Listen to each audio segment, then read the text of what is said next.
नमस्कार, स्वागत है आप सभी का चीएनबी न्यूज के खास प्रोग्राम अपना उत्तर प्रदेश में और मैं हूं आपके साथ मिशा सिंह। मुख्यमंत्री योगी आदित्यनाथ ने लौह पुरुष सरदार वल्लभ भाई पटेल की 72वीं पुण्यतिथि पर उन्हें नमन किया और सरदार वल्लभ भाई पटेल स्मृति समारोह समिति की ओर से आयोजित कार्यक्रम में सीएम ने लौह पुरुष की प्रतिमा पर पुष्पार्चन किया और कहा कि भारत माता के महान सुपूत लौह पुरुष सरदार वल्लभ भाई पटेल आज के ही दिन 1950 में धराधाम से विदा हुए थे। उन्होंने देश के सामने भावी पीढ़ी के लिए महान आदर्श रखा था। वल्लभ भाई पटेल महान स्वतंत्रता संग्राम सेनानी थे। आजादी के बाद संविधान निर्माण में उनकी महत्वपूर्ण भूमिका थी। तो वही समाजवादी पार्टी 23 दिसंबर को किसान दिवस मनाने जा रही है। इस दिन सपा पूर्व प्रधानमंत्री चौधरी चरण सिंह की 120वीं जयंती मनाएगी, जिसको लेकर सपा ने तैयारियां शुरू कर दी है। बता दें कि सपा के सभी कार्यालयों में इस मौके पर समारोह का आयोजन किया जाएगा। इस संबंध में सपा प्रमुख अखिलेश यादव ने निर्देश दिए हैं। तो वही गैंगस्टर से नेता बने मुख्तार अंसारी को गैंगस्टर एक्ट में 10 साल की सजा सुनाई गई है। पूर्व विधायक मुख्तार अंसारी पिछले कुछ वर्षों से पहले ही जेल में है। मुख्तार अंसारी को यह सजा गाजीपुर में 1996 में एक अतिरिक्त पुलिस अधीक्षक पर हमले को लेकर हुई है। बता दें कि मुख्तार अंसारी के खिलाफ कम से कम 49 आपराधिक मामले दर्ज हैं, जिनमें जमीन हड़पने, हत्या और जबरन वसूली के आरोप शामिल है। अंसारी हत्या और हत्या के प्रयास सहित कई मामलों में उत्तर प्रदेश में मुकदमे का सामना कर रहे हैं। तो ही बदायूं क्लब में जिला समाज कल्याण विभाग ने मुख्यमंत्री सामूहिक विवाह का आयोजन किया गया, जिसमें 191 जोड़े परिणय सूत्र में बंधे। इस दौरान विधायक, डीएम, एसएसपी और समाज सेवी ने इन जोड़ों को आशीर्वाद दिया। साथ ही समाज सेवियों और समाज जिला कल्याण विभाग की तरफ से इन जोड़ों को दान दहेज भी दिया गया और धार्मिक रीति रिवाज से इन जोड़ों का विवाह संपन्न कराया गया। तो उधर गाजियाबाद के लोनी में चल रहे फर्जी अल्ट्रासाउंड सेंटरों पर विभागीय कार्रवाई की गई। बता दें कि एडिशनल सीएमओ ने छापेमारी कर इंदिरापुरी के ओम अल्ट्रासाउंड सेंटर पर सील लगाने का कार्य किया। इस दौरान मौके पर मौजूद डॉक्टर, जो कि मरीजों का अल्ट्रासाउंड कर रहे थे, वह मौके से फरार हो गए। मामले पर जानकारी देते हुए अधिकारियों ने बताया कि लगातार फर्जी अल्ट्रासाउंड सेंटरों की सूचना उन्हें प्राप्त हो रही थी, जिसके चलते यह कार्रवाई की गई है। लोनी से कई अल्ट्रासाउंड सेंटरों की हमें बार बार शिकायत मिलती है जी, तो उन पर समय समय पर हम लोग कार्रवाई करते रहते हैं। आज ओम अल्ट्रासाउंड सेंटर लोनी में जी हमने कार्रवाई की तो पाया कि हाँ बहुत सारे मरीज बैठे हुए थे जी और चिकित्सक मौजूद नहीं थे जी। कई लोगों के हाथ में अल्ट्रासाउंड भी लगे हुए, उनकी रिपोर्ट भी लगी हुई जी। उनमें से 2 की हमने रिपोर्ट की फोटोकॉपी भी कर दी और उसमें नियमानुसार कार्रवाई की जा रही है। तो वहीं शाहजहांपुर के सदर बाजार थाना इलाके में विजिलेंस की टीम ने बड़ी कार्रवाई की है। विजिलेंस टीम के अधिकारियों ने चीफ फूड इंस्पेक्टर को रिश्वत लेते रंगे हाथों पकड़ लिया। बताया जा रहा है कि चीफ फूड इंस्पेक्टर एक मीट व्यापारी से दुकान के लिए लाइसेंस के लिए घूस मांग रहा था।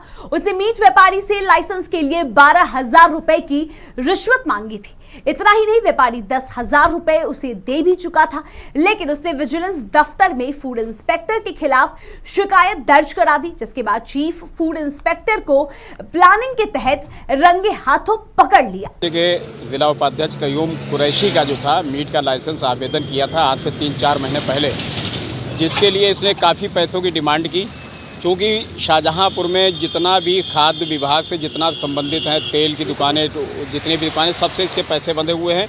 खासकर यहाँ पर जो शाहजहांपुर में मीट की दुकानें हैं अवैध तरीके से चलवा रहा है और पैसे लेकर के अवैध तरीके जानवरों का भी कटान करा रहा है। कयूम कुरैशी ने जो है एक आवेदन दिया, जो मेरे संगठन के मोर्चे के जिला उपाध्यक्ष हैं, और उन्होंने आवेदन किया तो इसने कहा कि मुझे पैसे 22,000 रुपये दीजिए तब हम इसका देंगे। तो 10,000 रुपये तो उसने पहले ही ले लिए थे, 12,000 रुपये देने था। तो उसको जो था फिर हम लोगों ने एंटी करप्शन से संपर्क किया। बरेली से संपर्क किया। संपर्क करने के बाद लगभग 1.5 महीने में जो है ये कार्रवाई हो पाई है। वक्त हो चुका है एक छोटी सी ब्रेक का। ब्रेक के उस पार खबरों का सिलसिला यूं ही चलता रहेगा।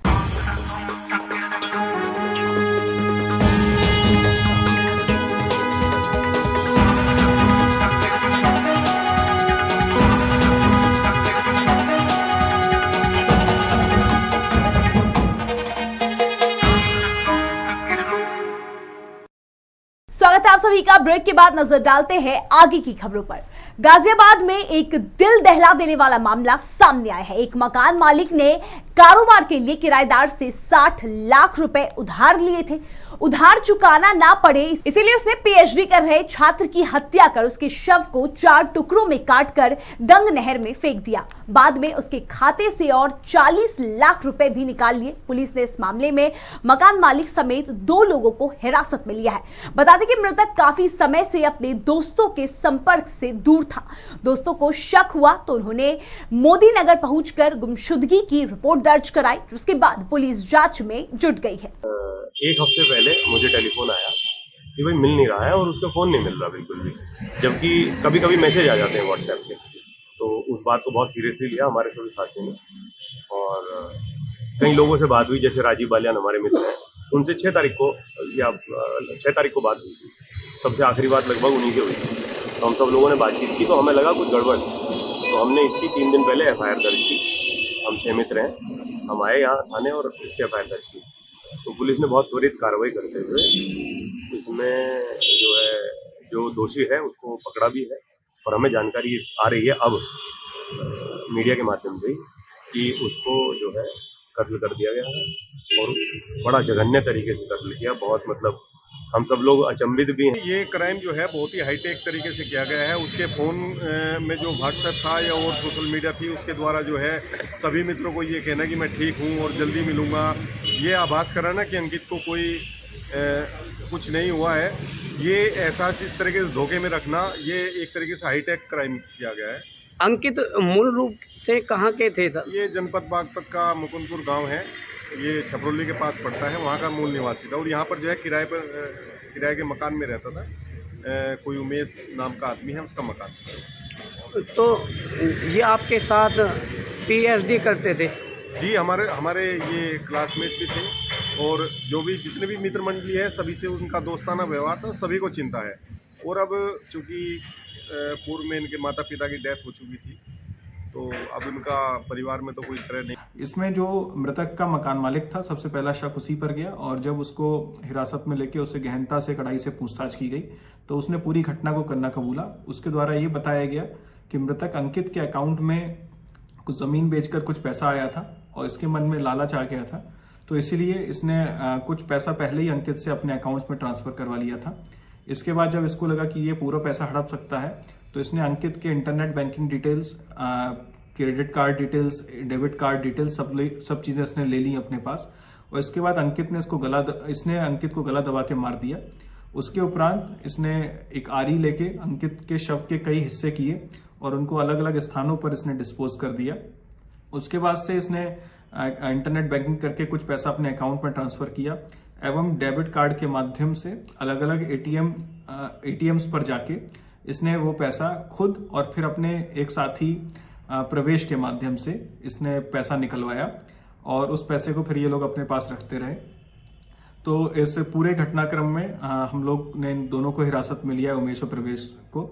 अभी इनसे और गहनता से इसमें पूछताछ हमारे द्वारा इसमें की जा रही है। इनके पास से काफी सामान जो मृतक का था वो बरामद किया गया। वहीं बांदा के बबेरू कोतवाली क्षेत्र में धारदार हथियार से एक लड़की की गला रेत कर निर्मम हत्या कर दी गई। मामले की सूचना मिलते ही पुलिस मौके पर पहुंची और शव को पोस्टमार्टम के लिए भेजा, साथ ही मामले की जांच में जुट गई है। ये रात में हुई है और सुबह पता चला है। कैसे पता चला आप लोगों को? सुबह ससुर जी अंदर गए, जब पता चला। तो क्या देखा, क्या हुआ? ये गर्दन कटी हुई कह रहे हैं पड़ी थी, मैं तो देखी भी नहीं, ना ही गई हूँ अंदर, फिर अभी सुबह देखा है। जब देखा तो किसको सूचना दी? ये 20 वर्षीय बालिका है, इनका नाम है भोला।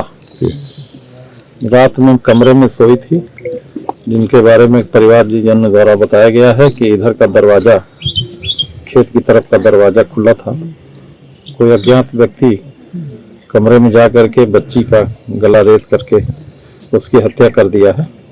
अभी मौके पे फील्ड यूनिट आ रही है, जांच करके आगे की कार्रवाई सुनिश्चित की जाएगी। तो वहीं बदायूं के दातागंज कोतवाली में हत्या का एक सनसनीखेज मामला सामने आया है, जहां घर में सो रहे दंपत्ति की देर रात किसी ने हत्या कर दी। मामले की जानकारी मिलते ही पुलिस मौके पर पहुंची और शव को पोस्टमार्टम के लिए भेजा।